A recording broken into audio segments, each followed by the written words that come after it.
ചോദിക്കേണ്ട സ്ഥലത്ത് എന്നടാ ലോക്കി പണി വെച്ചിരിക്കുക, അങ്ങനെ ഒരു ഫീലാണ് ഉണ്ടായത്. സിനിമ എനിക്ക് തോന്നിയത് ആ സൂപ്പർ സ്റ്റാറിനുമായിട്ട് ജോയിൻ ചെയ്ത് വരുന്ന സമയത്ത് എപ്പോഴും ഡയറക്ടേഴ്സിന് ഒരു പ്രഷർ കൂടുതലായിരിക്കും എന്നാണ്. അപ്പോൾ അവരുടെ ആ സജഷൻസ് എനിക്ക് തോന്നുന്നു അവര് സിനിമ ഒരുപാട് ഈ കാലഘട്ടത്തിനനുസരിച്ച് സിനിമകൾ കാണുന്നുണ്ടോന്ന് എനിക്കറിയില്ല, ഈ സൂപ്പർ സ്റ്റാർസ് ഒക്കെ. അപ്പൊ സിനിമ ആസ്വാദകരുടെ ആ പൾസ് എന്താണെന്ന് കറക്റ്റായിട്ട് അറിയുന്നുണ്ടാവുക പുതുമുഖമായിട്ട് വരുന്ന ഡയറക്ടേഴ്സിനും അതുപോലെ തന്നെ ഈ ഇൻഡസ്ട്രിയെ കുറിച്ച് ആ സിനിമകൾ കണ്ടു വളരുന്ന ആ ഒരു കൂട്ടരോടുള്ള ആ ഒരു കണക്ഷൻ ഉള്ള ഡയറക്ടേഴ്സിനൊക്കെ ആയിരിക്കും കൂടുതൽ സിനിമയെ കുറിച്ച് അറിയുന്നുണ്ട്. അപ്പൊ ഇങ്ങനെയുള്ള നല്ല ടാലന്റ് ആയിട്ടുള്ള ഡയറക്ടേഴ്സ് സൂപ്പർ സ്റ്റാർസിന്റെ കൂടെ ചേരുമ്പോൾ ഉണ്ടാവുന്ന വിഷയം ഒരുപാട് എഡിറ്റ്, അവരുടെ ആ ഒരു ക്രിയേറ്റീവ് സ്പേസിൽ ഒരുപാട് എഡിറ്റ് നടക്കുന്നുണ്ടായിരിക്കാം എന്നാണ് എനിക്ക് തോന്നിയത് കൂലി കണ്ട സമയത്ത്. മറ്റൊന്നും കൊണ്ടല്ല, ലോകേഷ് കനകരാജൻ നമ്മൾ പ്രതീക്ഷിച്ച ആ ഒരു വാവ് ഫാക്ടർ സിനിമ കണ്ടപ്പോൾ കിട്ടിയില്ല എന്ന് തന്നെ പറയേണ്ടി വരും. വളരെ ഫ്ലാറ്റ് ആയിട്ട് പോകുന്ന ഒരു തിരക്കഥയും ഒരു എക്സിക്യൂഷനാണ് സിനിമയ്ക്ക് വന്നിട്ടുള്ളതെന്നാണ് ഫീൽ ചെയ്തത്.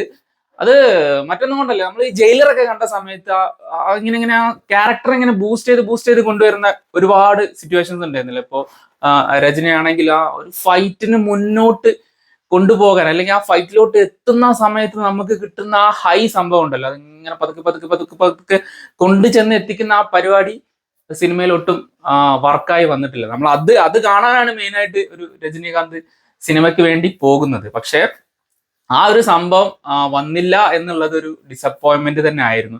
പിന്നെ സിനിമയിൽ ഒരുപാട് പുതിയ കാര്യങ്ങൾ ചേർത്തിട്ടുണ്ട്, ആ കഥ കൊണ്ടുപോകുന്ന എലമെന്റ്സ് പുതിയതായിട്ട് വന്നിട്ടുണ്ട്. പക്ഷെ ഈ പറഞ്ഞ പോലെ അതിന്റെ ആ ഒരു എക്സിക്യൂഷൻ വരുന്ന സമയത്താണ് നമുക്ക് ആ ഒരു ഹൈ കിട്ടാത്ത രീതിയിലാണ് ഒരുപാട് സിറ്റുവേഷൻസ് പോയിട്ടുണ്ടായിരുന്നത്.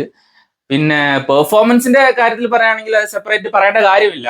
രജനീകാന്ത് അദ്ദേഹത്തിന്റെ ആ ഒരു ഓറ ആ സിനിമയിൽ കൊണ്ടുവരാൻ മാക്സിമം ശ്രമിച്ചിട്ടുണ്ട്. ആ ഒരു പെർഫെക്ഷനിൽ തന്നെ ഏകദേശമൊക്കെ വന്നിട്ടുണ്ട്. ആ മുഖത്ത് വരുന്ന ആ ഒരു ചില സമയത്തുണ്ട് ആ കലി വരുന്ന എക്സ്പ്രഷൻസ്, അതുപോലെ തന്നെ ആ വളരെ റൂഡായിട്ട് നോക്കുന്ന എക്സ്പ്രഷൻസ്, അങ്ങനത്തെ കാര്യങ്ങളൊക്കെ ഒരുപാട് സ്ഥലത്ത് ആ ഓറയോട് കൂടി വന്നിട്ടുണ്ട്. പക്ഷെ നേരത്തെ പറഞ്ഞ പോലെ തന്നെ ആ ഹൈ നമുക്ക് കിട്ടുന്നില്ലായിരുന്നു സിനിമയിൽ നിന്ന്. അത് ഉടനീളം മിസ്സായിരുന്നു, വളരെ ഫ്ലാറ്റ് ആയിട്ട് പോകുന്ന സംഭവമായിരുന്നു. പിന്നെ വിക്രമിലെ പോലെ തന്നെ നമുക്കൊരു സർപ്രൈസ് സംഭവം സിനിമയിലുണ്ട്. പക്ഷെ എനിക്ക് അത് ട്രെയിലർ കണ്ട സമയത്ത് തന്നെ ഒരു ചെറിയൊരു വൈബ് അടിച്ചിട്ടുണ്ടായിരുന്നു. മേ ബി ഇതായിരിക്കാം എന്നുള്ളൊരു സംഭവം ഉണ്ടായിരുന്നു. എന്നിരുന്നാലും ആ ഒരു സെഷൻ, ആ ഒരു സർപ്രൈസ് എലമെന്റ് വരുന്ന ഒരു സെഷൻ നന്നായിട്ട് വർക്കായി. തിയേറ്ററിൽ നല്ല ഒരു കയ്യടി കിട്ടുന്ന ഒരുപാട് ഏരിയ ഉണ്ടായിരുന്നു ആ സർപ്രൈസ് എലമെന്റ് സെഷനിൽ. പിന്നെ നമ്മൾ മൾട്ടി സ്റ്റാറർ പാൻ ഇന്ത്യൻ ലെവലിൽ കൊണ്ടുപോകാൻ വേണ്ടിയിട്ട് ഇൻവൈറ്റ് ചെയ്ത താരങ്ങൾ നാഗാർജുന, ഉപേന്ദ്ര. നാഗാർജുനന്റെ കാര്യത്തിൽ നാഗാർജുന വളരെ സ്റ്റൈലിഷ് ആയിട്ടാണ് അദ്ദേഹത്തിനെ പ്രസന്റ് ചെയ്തിട്ടുള്ളത്. പക്ഷെ ആ ക്യാരക്ടറിന് ഒരു ഡെപ്ത് ഇല്ലായിരുന്നു. അതുപോലെ തന്നെ ഉപേന്ദ്രന്റെ ആ ഒരു fight sequence along with Rajini അത് നന്നായിട്ട് വർക്ക് ആയിട്ടുണ്ട്.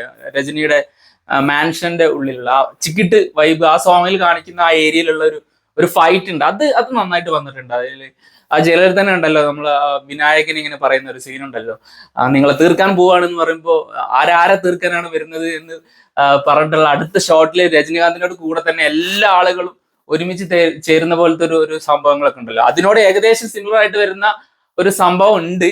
ആ മാൻഷൻ ഫൈറ്റിൽ വരുന്നുണ്ട്, അത് നന്നായിട്ട് വർക്കായി.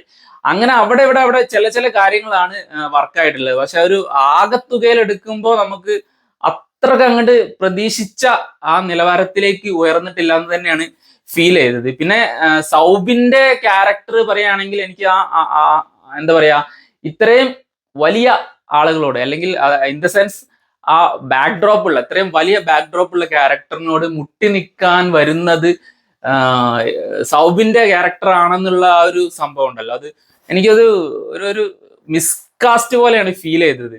ലൈക്ക് സൗബിന്റെ പെർഫോമൻസ് ഒക്കെ നല്ലതായിരുന്നു, അവരോട് കട്ടയ്ക്ക് പിടിച്ചു നിൽക്കുന്ന തരത്തിലുള്ള പെർഫോമൻസ് തന്നെയാണ് അദ്ദേഹം കാഴ്ചവെച്ചിട്ടുള്ളത്. പക്ഷെ ഇത്രയും ബാക്കപ്പ് ഉള്ള ആളുകളോട് അവസാനം ഏറ്റുമുട്ടുന്നത് എന്താ പറയാ, ഒരു സ്റ്റോറി ലൈനിൽ വെച്ച് നോക്കുമ്പോൾ ആ ഒരു പവർഫുൾ ആയിട്ടുള്ള പൊസിഷനിലുള്ള ആളിനോടുള്ള എതിരിടാൻ വരുന്ന ആളുടെ ആ ഒരു ബാക്കപ്പ് അത് വളരെ വീക്കായ പോലെ തോന്നി.